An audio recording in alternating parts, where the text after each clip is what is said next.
Hello, hello, everyone. Welcome back to another week of the Max Potential Habits podcast. I'm your host, Dr. Amanda Barrientos, and today we have on a unique, exciting guest. So I know this podcast hits both men and women, people who are building businesses, but when I ran into Whitedove Gannon, who is the owner and founder of the Female Entrepreneur Movement on LinkedIn, I loved her bio. And, you know, those of you who have been listening to me for a while know that I have a background in gender studies. My PhD is in sociology with a focus on gender studies. And so I read her bio and I was like, oh, we've got a jam. And I ended up reaching out to her. And then we got on a Zoom and we're talking. And she said something about being in Boulder. And I was like, wait, what? I live in Boulder. So we had this really cool just synchronicity and you know, I love it when things come together like that. And we started jamming about business and women and entrepreneurship and the masculine and feminine parts of business. So today we are going to have a deep dive conversation into all things men, women, podcasting, business, challenges, growth. She's a real badass. She's built several businesses. She's built businesses to the 6 and 7-figure mark. Now she's starting a new podcast and she coaches women specifically. She's just cool person. So let's jam and get going. Welcome to the show. Thank you. Thank you so much for having me. I'm excited. Yes. I'm so glad you're here. And I can't wait to see you in person too. I know. It's going to have to happen soon. Yes, definitely.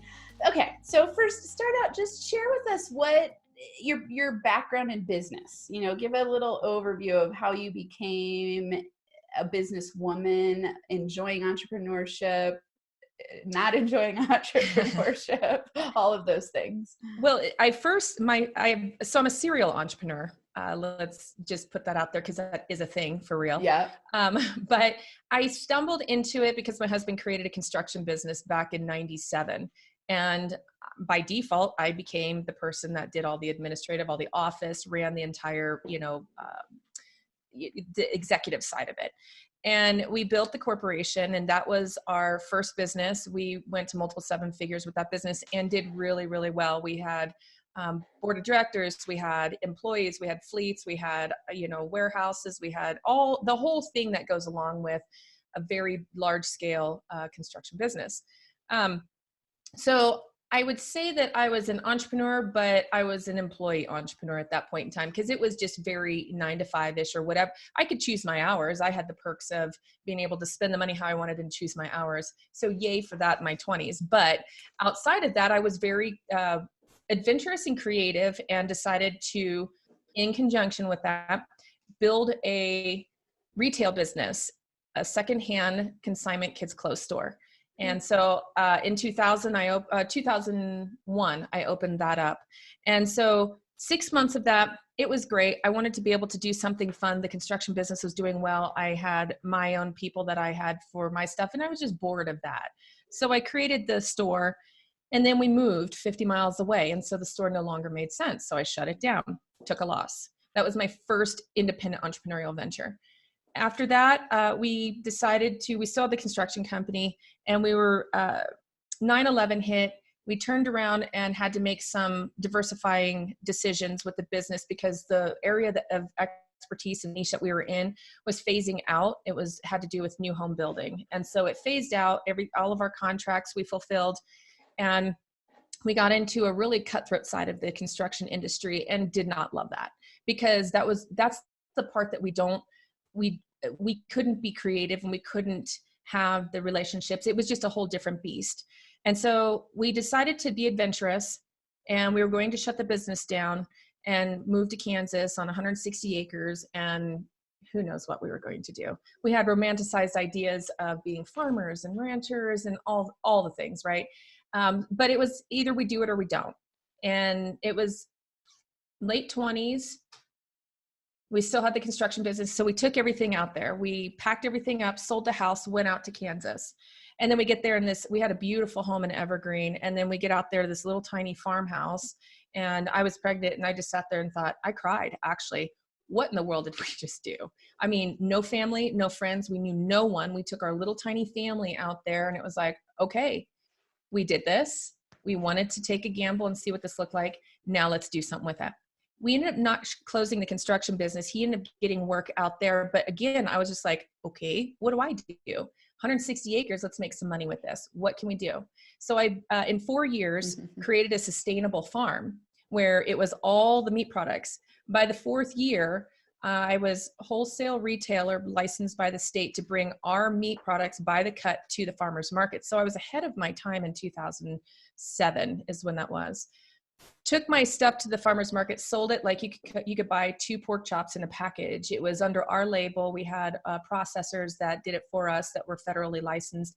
So we were legitimate all the way. Nobody was quite doing that yet. Now it's rampant all over the place. Everybody knows what that is. But I gambled and said, I want to do this. It was such hard work, but it was okay because I wasn't opposed to the hard work. It was just at the 4th year, I could see no end in sight. I could see that the kids are going to grow up and move on, and I wanted them to. And I was going to be stuck in this really remote area with my animals. And I'm an extrovert. And I know that I was, I knew intuitively I was meant for more than that. So I was like, this is not it. And it's one of those things where one day it hits you that this isn't it. It's not a failure. It's a shift. And you realize it becomes crystal clear. And you just know. And so I came home from the farmer's market that day and I told my husband, I said, I'm done. And he was like, oh yeah, sounds great. And I was like, no, I want to go back to Denver. And he was like, what? I mean, it was like hunter's paradise out there for those people that love that kind of stuff. Although my husband built all of the things for hunting and funnels and knew all the stuff, but he never hunted.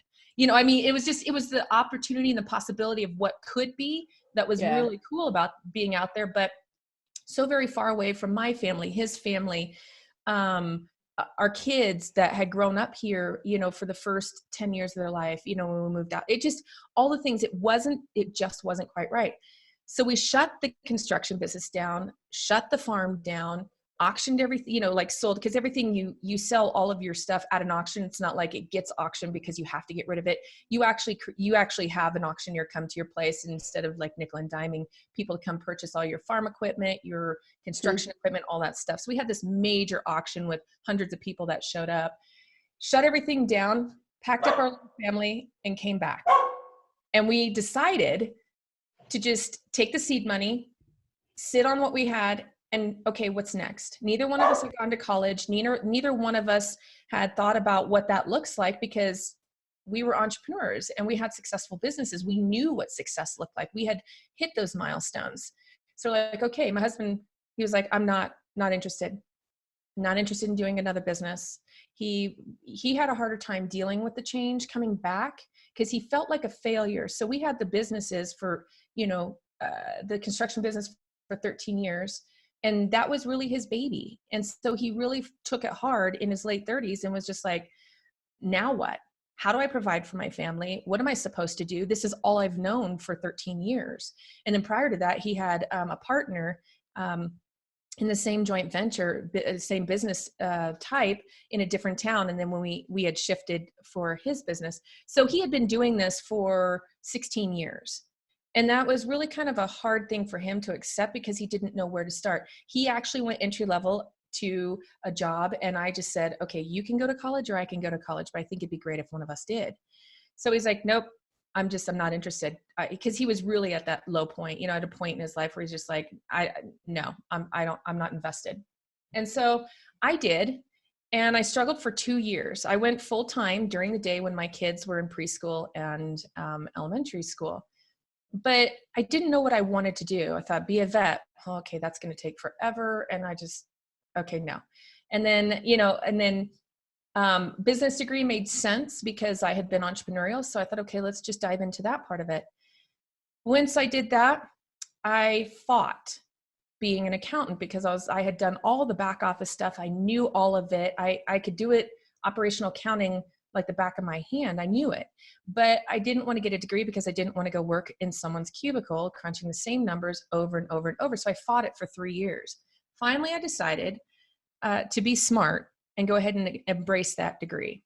And so as I was doing that in my 3rd and 4th year, this little business started cropping up and I said, okay, I'll make something of it because people were coming to me for their operational accounting. A lot of solopreneur women, and this is when remote bookkeeping, remote accounting was just starting to become a thing.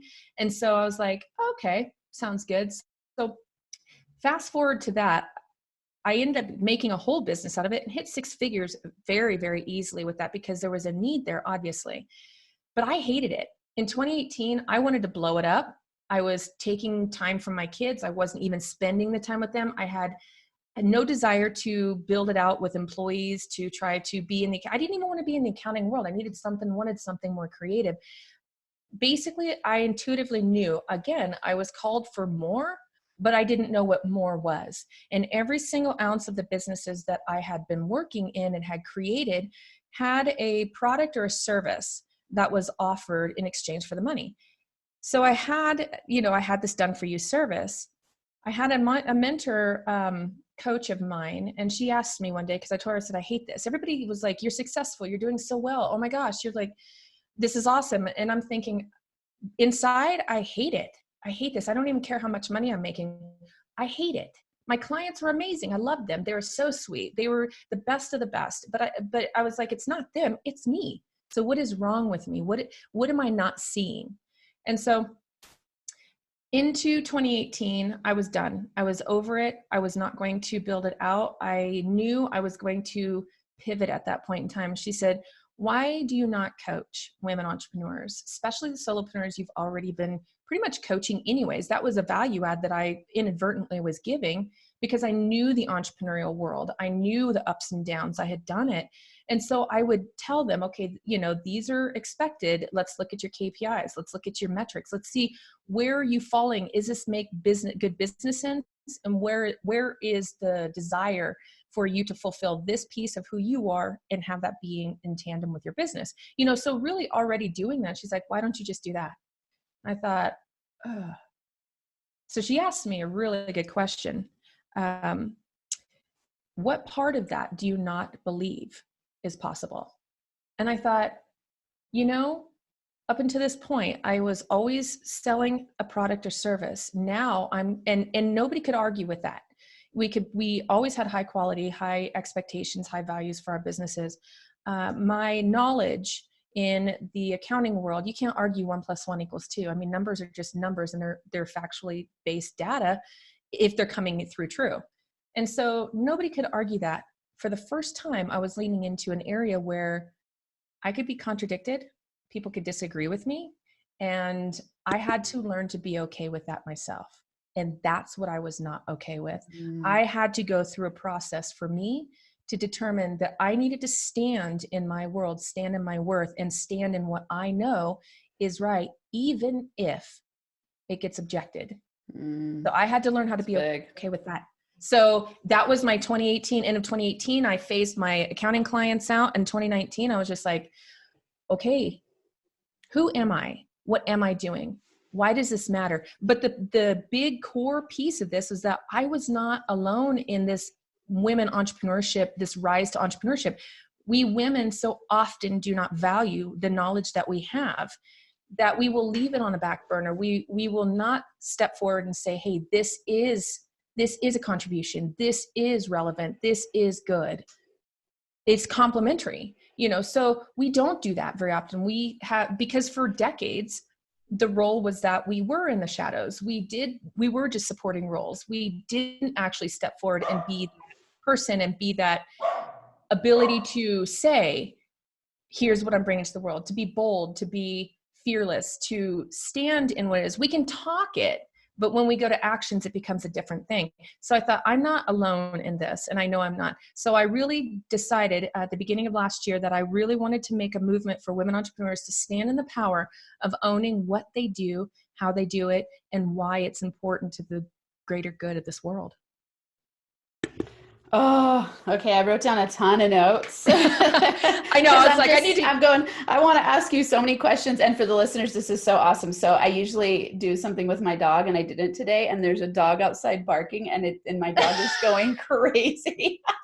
Hey, this is real world. This is real. It was awesome. So I muted myself, and I'm just sitting there nodding like, oh yeah, I want to hear about this, but I can't turn it on the mic because my dog is going nuts. So awesome. And it was perfect because it forced me to be quiet and let you do your preaching, which was awesome. You know, it's just so many things. First, I want to highlight for listeners, there is so much power in being willing to pivot when something's not working. Huge. And it's hard to know when it's not working if it's working. Does that Right, make sense? right. You know, it's like you were successful. You had a successful business. You had built success, but it wasn't aligned with your deepest callings. Yep. And that is hard to let go of sometimes. I see people do this in businesses, in relationships, you know, all kinds of ways where we go, it's good enough, though I don't feel like it's really my inspired path. Right. And so it takes a lot of courage to do what you did and let go of businesses that were successful and to step into a totally new part of yourself that was vulnerable. You know, when she asked you that powerful question, you know, I love the power of powerful questions, because I think sometimes someone will ask you one question that changes your entire trajectory of your life or Absolutely. your business. And it's like, wow, that's awesome. And so, you know, when you're asked that question, to me, she's asking you to step into your vulnerable space of feminine power or businesswoman power, or just power, generally speaking. Right. And I think we all get called in different moments to do that. And some of us stand up and go for it, and others shrink, and we're not able to step out of our comfort zone. And it takes a lot of courage to build a business. And I like that you're highlighting the woman's journey differently from a man's. You know, historically, you know, women couldn't even get credit until the 70s on their own. Exactly. Right? Like the Fair Credit Act, 1974, women couldn't even buy a house or get a credit card until 1974 on their own. So it's like that in and of itself, it's taken some time for the catch up. And now women are very powerfully stepping into business. And I look at business as a really beautiful vehicle for building wealth, using your voice, using your skills, being on your inspired path. And it's just such a powerful way to show up in the world and make a difference that's unique to you, for both men and women. Absolutely. And it's not, and I want to make sure that I put this out there. It's not one's better than the other. They're complementary, because men operate a different way. And there are parts of how men operate things that I have so many guys that I know that are in business too, that are super supportive of me being a powerful woman in business as well. It's not that they don't want that. It's just that so many women aren't sure of how to do that yet, because like you're saying, it's relatively new.